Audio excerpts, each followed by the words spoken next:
Have you ever wondered how one of the world's oldest continuous civilizations came into being?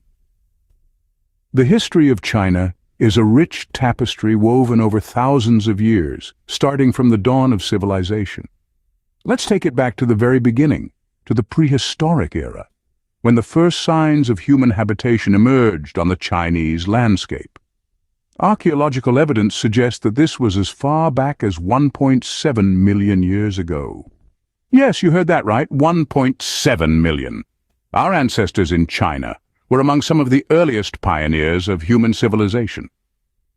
As the eons rolled on, society began to take shape with the establishment of the Xia, Shang, and Zhou dynasties. These dynasties marked the early development of Chinese civilization, each contributing to the rich cultural fabric of the nation.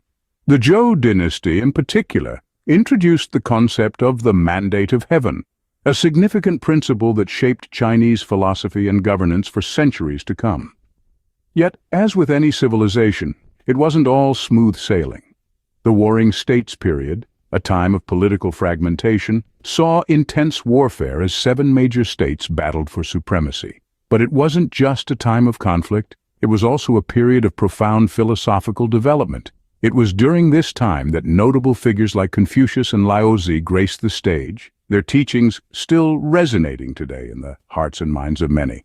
So, there we have it, a glimpse into the dawn of Chinese civilization. It was a period of profound change and development, a time when the seeds of what we now know as China were sown. But as these ancient dynasties faded, a new era was about to dawn on the horizon, an era that would unify China like never before. Imagine a time when China was not one, but many. A time of turmoil, of change, and ultimately of unification. This was the era of the Qin dynasty, which spanned from 221 to 206 BC. It was a time that saw the disparate states of China brought together under a single rule, a feat achieved by the first emperor, Qin Shi Huang. But unification was not the only significant accomplishment of this dynasty. It was during this period that the Chinese script was standardized, a move that fostered unity and made communication across the vast landmass easier. The Qin dynasty also standardized weights and measures, making trade and commerce more efficient and fair. Of course, we can't talk about the Qin dynasty without mentioning one of the most iconic symbols of China, the Great Wall. While it was not completed during this period, the foundations were laid and construction began in earnest, a testament to the power and determination of the Qin rulers.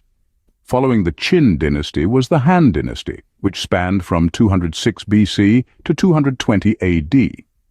This era is often referred to as the Golden Age of ancient China, a time of significant developments that shaped the course of Chinese history. The Han dynasty saw advancements in numerous fields. In technology, they made strides in metallurgy and astronomy. In governance, they established a bureaucracy based on merit, which became a model for future dynasties. Trade also flourished during this period, thanks to the establishment of the Silk Road. This trade route connected China with the West, opening up opportunities for cultural exchange and economic growth. The Silk Road not only brought goods like silk and spices to the West, but also ideas, philosophies, and technologies, solidifying China's place in the world. While the Han dynasty marked the golden age of ancient China, the country's history was far from settled. Would you believe that a Mongolian Khan once ruled over China? Or that China was once the world's leading maritime power? It may sound like the plot of a historical thriller, but indeed these are true chapters from the riveting annals of China's history. Let's begin with the Yuan dynasty, established in the 13th century by none other than Kublai Khan, the grandson of the legendary Mongolian conqueror Genghis Khan. This was a time when the Great Wall was far less a barrier and more a gateway, a testament to the Mongolian prowess in horse riding and archery. The Yuan dynasty was a melting pot of diverse cultures, with Kublai Khan encouraging an exchange of ideas and traditions. This era witnessed the integration of Mongolian customs with the existing Chinese culture, creating a unique blend that left a lasting impact on the Chinese civilization. Fast forward to the 14th century, and we find ourselves in the Ming Dynasty, a period marked by cultural richness and unprecedented maritime exploration. The world was about to witness China's naval might under the stewardship of Admiral Zheng He.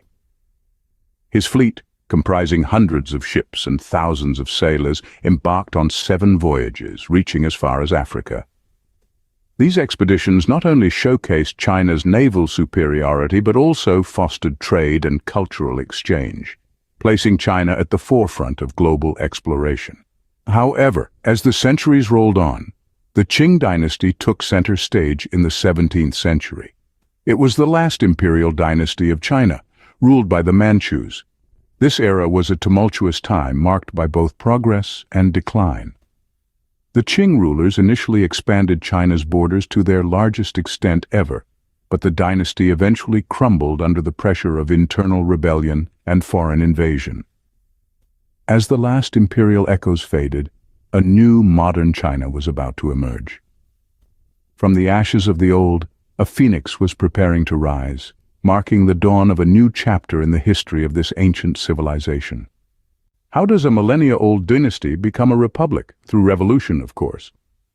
The Xinhai Revolution, led by Sun Yat-sen, was a monumental event that marked the end of over 2,000 years of imperial rule in China.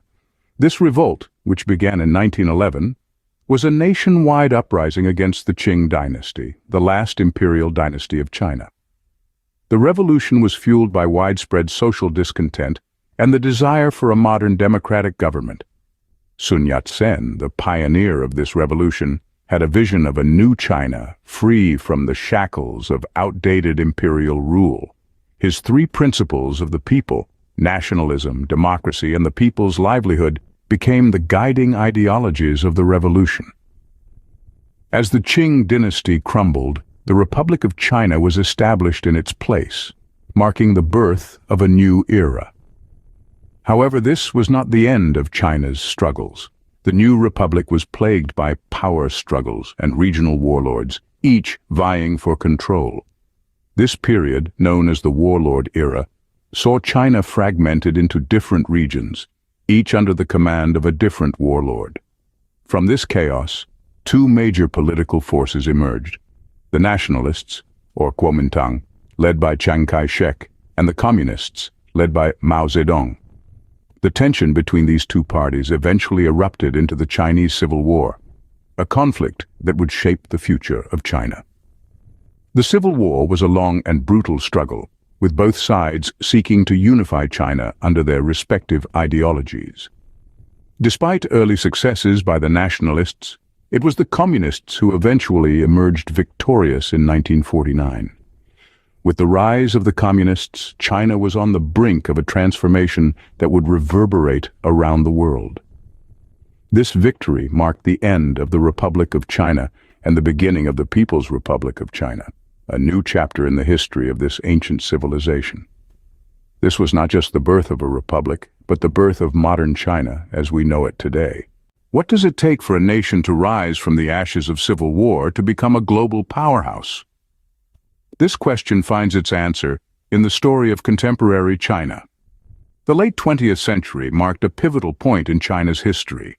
Under the leadership of Deng Xiaoping, China initiated a series of economic reforms that would forever alter its trajectory. Moving away from a strictly planned economy, China opened its doors to the global market. This bold move sparked a period of rapid economic growth that catapulted China onto the global stage. But this period was not without its trials. The year 1989 saw a significant event that shook the nation: the Tiananmen Square protests. A pro-democracy movement emerged, led by students who yearned for political reform and freedom of speech. However, the government responded with a violent crackdown, a stark reminder of the struggle for balance between control and freedom. Despite these challenges, China continued to rise. It expanded its influence, not just economically, but politically as well. Today, China stands as a global powerhouse, its impact felt in every corner of the world. Its transformation from a closed agrarian society to a bustling industrial superpower is nothing short of remarkable. China's ascent can be attributed to its ability to adapt and evolve, to learn from its past and forge a new path forward. It's a testament to the resilience and determination of a people who have weathered the storms of history and emerged stronger. And so, from the earliest dynasties to the global powerhouse it is today, China's history is a rich tapestry of triumphs, trials, and transformations.